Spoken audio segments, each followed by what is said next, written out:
আমি ভিক্ষা করে ফিরতেছিলেম গ্রামের পথে পথে। তুমি তখন চলেছিলে তোমার স্বর্ণরথে। অপূর্ব এক স্বপ্ন সম লাগতেছিল চক্ষে মম।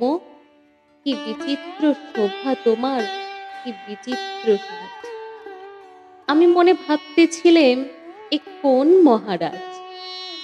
আজি শুভক্ষণে রাত পোহালো, ভেবেছিলেম তবে আজ আমারে দ্বারে দ্বারে ফিরতে নাহি হবে।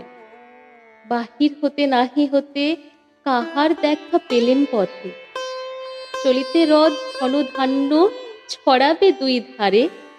মুঠা মুঠা কুড়িয়ে নেব, নেব ভারে ভারে। দেখি সহসা রথ থেমে গেল আমার কাছে এসে। আমার মুখপানে চেয়ে নামলে তুমি হেসে। দেখে মুখের প্রসন্নতা জুড়িয়ে গেল সকল ব্যথা। হেনকালে কিসের লাগি তুমি অকস্মাৎ আমায় কিছু দাও গো বলে বাড়িয়ে দিলে হাত। মরি একই কথা রাজাধিরাজ, আমায় দাও গো কিছু। শুনে ক্ষণকালের তরে রহিনু মাথা নিচু।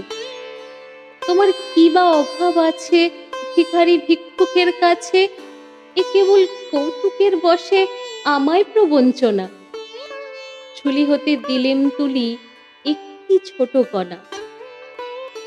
যবে পাত্রখানি ঘরে এনে উজাড় করি, এ কি ভিক্ষা মাঝে একটি সোনার কণা দেখি।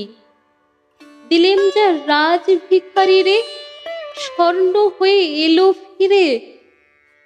তখন কাঁদি চোখের জলে দুটি নয়ন ভরে।